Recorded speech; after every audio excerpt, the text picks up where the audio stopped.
Bonjour à toutes et bonjour à tous. Aujourd'hui, je voudrais vous parler de la dépendance affective, mais vous expliquer exactement les racines.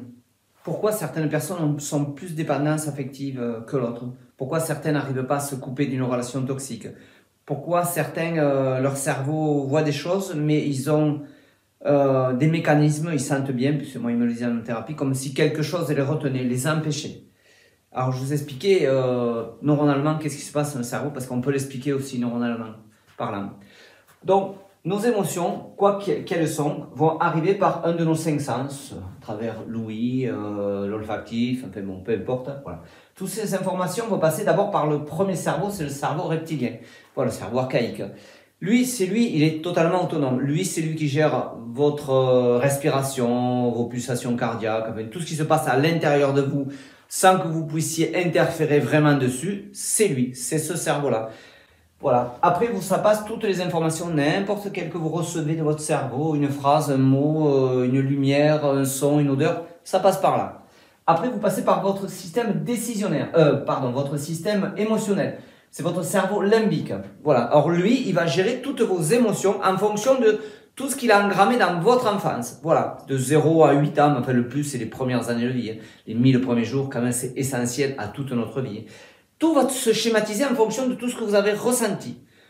Quoi qu'il se passe dans votre vie, c'est ce qui fait la différence entre vous, moi, voilà, c'est ça. C'est la seule différence qu'il y a, c'est cette partie-là, qui a été chargée, c'est notre filtre, notre prisme émotionnel, qui va faire, on va réagir à quelque chose, et l'autre va pas comprendre, il va vous dire, mais ça va pas, pourquoi tu t'énerves, pourquoi tu devrais réagir, ou le contraire, voilà. Parce que, en fonction de ça. Après, vous avez, la partie limbique, la partie émotionnelle, vous avez la partie décisionnaire, que vous voyez, c'est le lobe préfrontal, les deux lobes préfrontaux. Donc, à partir de là, c'est eux qui vont prendre la décision si on exécute cette émotion ou si on ne l'exécute pas. Vous avez peur, il y a des gens qui sont capables de traverser les 3 voies d'autoroute, par exemple, juste parce qu'ils ont une émotion, ils ont vu un lézard, un serpent, ou on leur a dit une phrase, et sous un coup de nerf, ils vont traverser une double voie, par exemple, ou s'énerver, casser la figure à quelqu'un, frapper quelqu'un, voilà. Parce que eux, ils n'arrivent pas à contenir leurs émotions. Donc, c'est cette partie, c'est le préfrontal, qui lui va prendre la décision si on va faire quelque chose ou pas. Si le décisionnaire dit oui, on prend la décision d'exécuter cette émotion que j'ai ressentie, c'est la colère. Donc, je vais tout faire et mettre mes neurones en marche, c'est-à-dire le néocortex, pour me défendre. Même si c'est anecdotique, votre cerveau peut, à travers le système émotionnel, casser la figure à quelqu'un, insulter quelqu'un, alors qu'en vérité, c'est pas vraiment ça, mais vous pouvez pas le voir parce que c'est votre système émotionnel qui décide, voilà. Et à partir de là, le néocortex, les neurones, vont envoyer une information dans le corps et vous allez réagir avec vos mains, votre voix, vous allez vous mettre à courir, à insulter, enfin, voilà. Voilà. C'est tout le processus qui se passe. Maintenant, je vous montre ce qu'est la dépendance affective. Comment ça se crée dans notre cerveau. Donc, les dépendants affectifs sont comme tout le monde, ils ont le système archaïque qui réagit en fonction de, c'est du primaire, hein.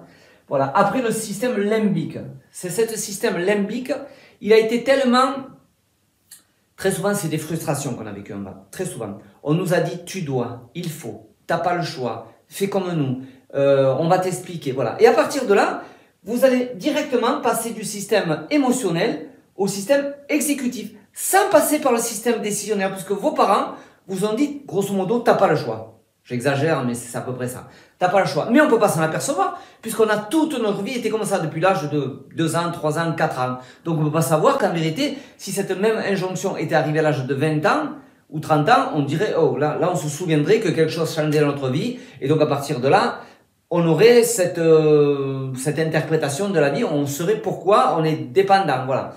Mais là, vous pouvez pas le savoir puisque vous êtes comme ça depuis votre tendre enfance. Donc, à partir de là, vous subissez votre système émotionnel. Voilà. Donc, en thérapie, le but du jeu, c'est remettre en marche ce système émotionnel qui a été atrophié. Au fur et à mesure qu'on vous donne des ordres, même à votre enfant, au jour d'aujourd'hui, si vous voulez que votre enfant soit épanoui, plus vous allez lui donner d'ordres, plus il va les exécuter et plus il va se retrouver plus tard dépendant de vous, dépendant de son mari, dépendant de sa femme, dépendant de son patron. Il n'arrivera pas à prendre des vraies décisions qui sont essentielles. Je ne dis pas des décisions banales, mais des vraies décisions, il sera incapable. Parce que cette partie de là sera atrophiée. Donc, le but du jeu, quand un enfant vous demande est-ce que je fais ci, est-ce que je fais ça, vous devez lui répondre par une question. Parce que plus vous lui donnez une réponse, moins il va se servir de lobe préfrontal. Automatiquement, vous, sans le faire exprès par amour, vous allez lui atrophier son cerveau. Voilà. Donc après, il sera dépendant de son futur mari, de sa future femme, et il sera coincé par lui-même, par une partie de lui qui n'a pas été développée. Puisqu'on lui aura trop dit, tu dois, il faut, ou même lui se sera senti, on appelle ça le syndrome de loyauté. C'est-à-dire l'enfant se sent obligé. Même si c'est pas dans son schéma, il va être obligé parce que par loyauté, il va exécuter ce qu'on lui dit. Donc à partir de là, il va atrophier cette partie décisionnaire. Et quand plus tard il faudra prendre des décisions, il en sera incapable. Moi je le vois en thérapie, les gens ils me disent mais je supporte pas mon mari, ma femme, peu importe ce que c'est. Et là, ils me disent, je comprends pas. Il y a comme un mécanisme intérieur de moi qui me dit oui, mais non, mais oui, mais non, demain, voilà. Ils sont incapables de prendre une décision. Or, les autres, leur famille à côté ou leurs amis, leur disent, mais réagis, fais quelque chose. Et ils disent oui, mais voilà. On sent toujours qu'ils sont dans l'embarras parce qu'ils n'ont pas cette force caractère. Mais c'est une force qui est matérielle. On peut le voir avec les neurones. Hein.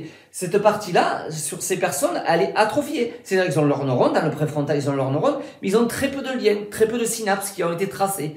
Donc, automatiquement, c'est ça le but de la thérapie, c'est apprendre à ces gens à, dès le système émotionnel en marche, de passer par le système exécutif, le préfrontal. Justement, en apprenant par toute petite tranche, à prendre des décisions, mais anecdotiques, les plus anecdotiques possibles, pour petit à petit remuscler. Parce que si on demande d'entrer à prendre des grandes décisions, c'est foutu, on ne va pas y arriver, c'est impossible. Le cerveau qui n'a pas été maturé pour ça, il n'y arrivera jamais. Donc on prend par des toutes petites décisions, de se dire, ben là je réponds pas au téléphone. Oui, mais non, je réponds pas au téléphone, voilà. Bon, après au bout d'un moment on répond au téléphone, tant pis. Mais voilà, petit à petit, sur des choses anecdotiques, j'ai envie de m'acheter un croissant. Oui, mais non, je m'écoute. Je vais à l'encontre de ce que mon cerveau me dit, oui, mais non, c'est... Voilà, non, j'ai envie, donc... Je me force à y aller. Et puis après, petit à petit, on monte en gamme, jusqu'au jour où on a assez de force pour prendre des décisions, dire à son patron maintenant, ça suffit, à son mari ou à sa femme, ça suffit. Voilà, on a cette puissance qu'on n'a pas avant. Mais c'est vraiment, c'est presque de la mécanique. Hein. On le voit en neurologie, c'est pratiquement de la mécanique. Voilà, j'espère que vous avez compris les racines de la dépendance affective. Pourquoi certaines personnes, à vos yeux, vous paraissent attachées, ligotées à quelque chose qui ne va pas se détacher. Voilà. À très bientôt pour une autre vidéo.